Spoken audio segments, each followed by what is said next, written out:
Lorsque ça ira mieux dans mon business, avec mon équipe, dans ma vie perso, là je prendrai soin de moi. Peut-être que cette petite phrase tourne en boucle dans votre tête. On vous a peut-être aussi renvoyé l'idée que votre stress, votre épuisement ou votre manque de motivation ou de résultats sont normaux, parce que le contexte est compliqué, le marché est tendu, les équipes sont sous pression. Et petit à petit, votre bien-être semble dépendre de tout, sauf de vous. Dans cet épisode, je ne viens pas vous dire que tout dépend de vous, ni vous culpabiliser. Mon intention, c'est de vous redonner du pouvoir, de la nuance et surtout un espace intérieur pour respirer. Bienvenue dans l'épisode Mon bien-être, je subis ou j'agis. Je suis Martine Sarfati et je suis ravie de partager ce moment avec vous. Bonjour et bienvenue dans C'est le moment de s'épanouir, le podcast dédié à celles et ceux qui veulent décider, avancer et entreprendre avec plus de clarté, de justesse, d'enthousiasme et de sérénité. Ici, nous prenons le temps de regarder autrement ce qui fait vraiment la différence pour s'épanouir durablement. Chaque épisode vous offre des prises de conscience, des micro-déclencheurs et des outils concrets. Avec douceur, mais avec impact. Avec bienveillance, mais avec intention. Et si en écoutant cet épisode, vous ressentez le besoin de faire le point sur votre alignement, activité, épanouissement, j'offre un entretien de 20 minutes à l'issue duquel vous repartirez avec des clés personnalisées. À présent, je vous propose de prendre 3 respirations qui vont vous permettre de vous relaxer et de vous ancrer dans le moment présent. Je respire en même temps que vous. On inspire. On expire.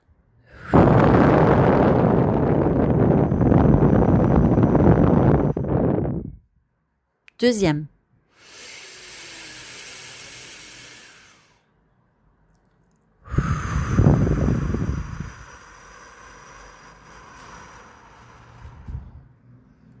Troisième.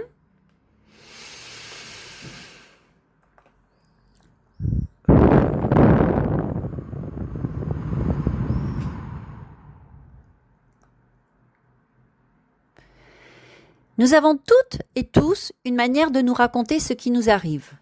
Soit en nous disant que ça vient de l'extérieur, la conjoncture, les clients, les collaborateurs, le hasard, la vie.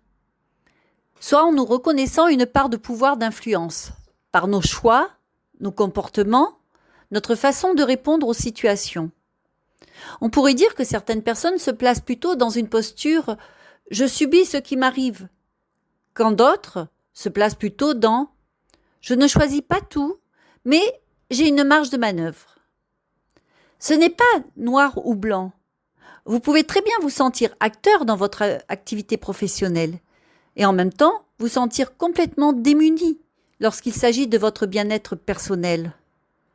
L'enjeu, ce n'est pas de vous coller une étiquette, mais de prendre conscience de la place que vous donnez, ou non, à votre propre pouvoir d'influence. Les travaux en psychologie positive montrent que notre bien-être n'est pas seulement une question de gène ou de chance. Une partie importante de notre niveau de bien-être dépend de ce qu'on appelle les activités intentionnelles, c'est-à-dire ce que nous faisons volontairement au quotidien. Autrement dit, votre bien-être n'est pas uniquement déterminé par vos conditions de vie ou votre personnalité. Votre façon d'agir, vos habitudes, vos choix, vos pratiques ont un poids réel.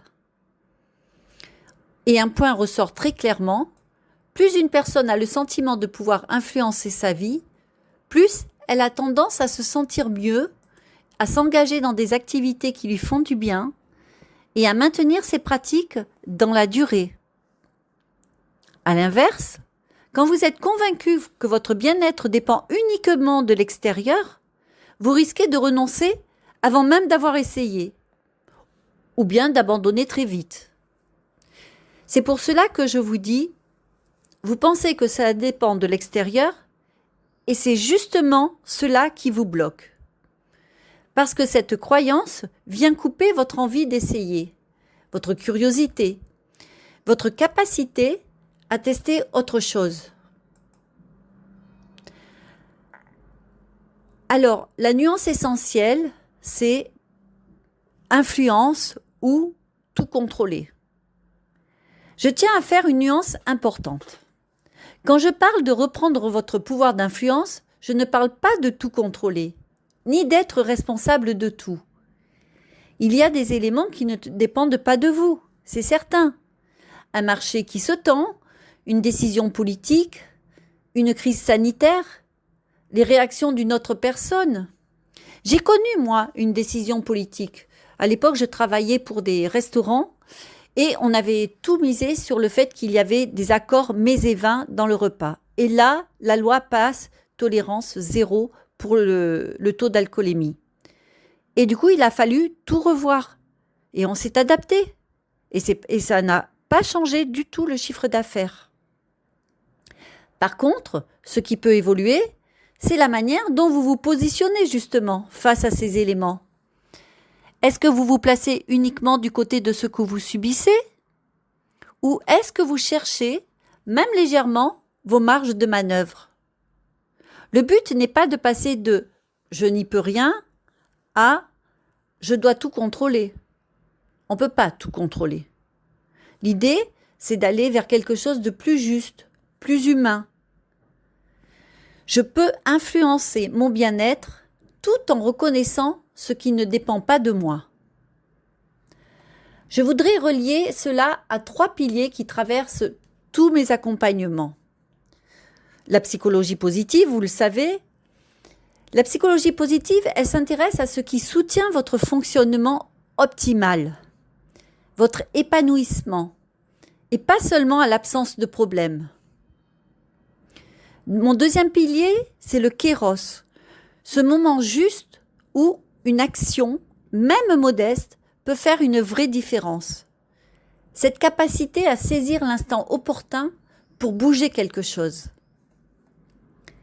Et mon troisième pilier, ce sont les valeurs et l'expérience d'après le philosophe John Dewey.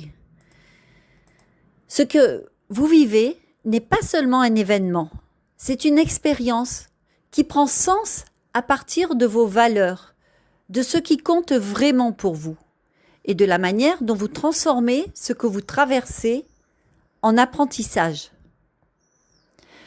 Reprendre une place active dans votre bien-être, c'est exactement cela. Reconnaître lucidement ce que vous vivez, discerner votre marge d'action ici et maintenant, et transformer votre expérience en quelque chose qui vous rapproche de ce qui compte vraiment pour vous. L'objectif de cet épisode n'est pas que vous repartiez avec une théorie de plus. Mon intention est double. Vous aider à repérer où vous placez aujourd'hui votre pouvoir d'influence sur votre bien-être et vous offrir 3 à 5 clés concrètes pour reprendre de la marge sans nier la réalité de votre contexte, sans tomber non plus dans la culpabilité.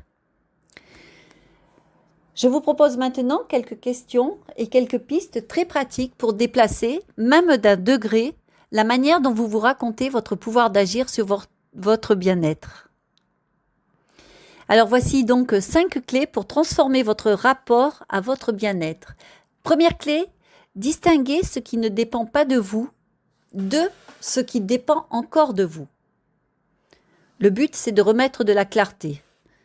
Donc vous prenez une situation concrète qui vous pèse actuellement, je ne sais pas, un conflit dans votre équipe, une surcharge de travail, une incertitude quelle qu'elle soit, ou une fatigue qui dure. Et vous vous posez alors 2 questions simples. Qu'est-ce qui, objectivement, ne dépend pas de moi dans cette situation? Et deuxième question, et malgré cela, qu'est-ce qui dépend encore de moi, même à très petite échelle? Donc, premièrement, qu'est-ce qui ne dépend pas de moi? Deuxièmement, qu'est-ce qui dépend encore de moi, même à très petite échelle? Cela peut être la manière dont vous organisez votre journée, la façon dont vous communiquez vos besoins, la décision de demander de l'aide, le choix de vous accorder une micro-pause au milieu d'une matinée. Plus vous précisez, plus vous redonnez de la place à votre pouvoir d'influence, sans nier votre réalité. Deuxième clé, revenir à vos valeurs pour orienter vos décisions. Le philosophe John Dewey rappelle que ce qui donne du sens à une expérience, ce n'est pas seulement ce qui se passe, mais ce dont nous en faisons, la manière dont elle s'inscrit dans notre continuité de vie. Posez-vous ces questions. Qu'est-ce qui est vraiment important pour moi dans cette situation ? Quelle valeur ai-je envie d'honorer ici ? La justice, la sécurité, la créativité, la loyauté, la santé, la liberté, la sérénité, autre chose ? En vous reconnectant à vos valeurs, vous changez de posture. Et vous le savez, combien de fois je l'ai répété, moi, ce qui m'a bien souvent sauvé dans des situations, c'est le fait de me reconnecter à mes valeurs. Parce que vous n'êtes plus seulement quelqu'un à qui il arrive des choses, vous redevenez quelqu'un qui répond à ce qui vous arrive, depuis un axe intérieur. Et ça, c'est déjà reprendre de l'influence sur votre bien-être. Troisième clé que je vous propose, choisir une micro-action intentionnelle. On croit souvent que pour reprendre la main sur son bien-être, il faut transformer la vie du sol au plafond. En réalité, ce sont souvent des petites actions régulières qui ont le plus d'impact dans la durée. Alors je vous invite à choisir une micro-action qui respecte 3 critères. Il faut qu'elle soit réellement à votre portée, alignée à l'une de vos valeurs et qu'elle ait un impact perceptible sur votre état intérieur. Alors, par exemple, 5 minutes de respiration consciente entre 2 réunions, 10 minutes d'écriture pour clarifier votre journée, une marche de 15 minutes sans téléphone, ou encore un message sincère de reconnaissance à un collaborateur ou à un partenaire. Et ça, c'est précieux. Ce qui compte, ce n'est pas la performance de l'action, c'est le fait de pouvoir vous dire « Là, maintenant, je choisis de jouer un rôle actif dans mon bien-être. » Alors après ces 3 clés, je vous laisse à présent avec 3 questions à emporter avec vous aujourd'hui.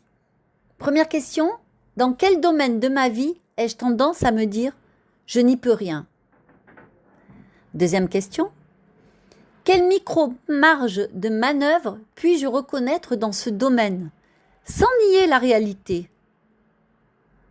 Troisième question, quelle micro-action, alignée avec mes valeurs, est-ce que je choisis de poser cette semaine pour tester autre chose ? Si cet épisode vient toucher quelque chose de sensible pour vous, si vous traversez une période de surcharge, de remise en question ou de lassitude, sachez que vous n'êtes pas seul.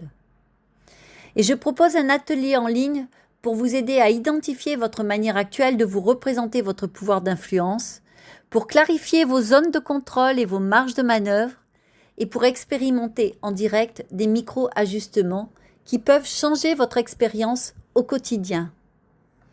Si vous avez envie de reprendre la main sur votre bien-être, sans pression, sans injonction, avec douceur et exigence à la fois, vous trouverez toutes les informations dans la description de cet épisode. Et si vous pensez à un entrepreneur, une dirigeante, un collègue pour qui cet épisode pourrait être utile, n'hésitez pas à le partager. Peut-être que ce sera pour cette personne le premier pas vers un autre rapport à son bien-être. Merci d'avoir pris ce temps pour vous. Je vous laisse alors avec cette question à revisiter aussi souvent que nécessaire. Dans cette situation, ici et maintenant, est-ce que je subis ou est-ce que j'agis à partir de ma marge de manœuvre ? À bientôt!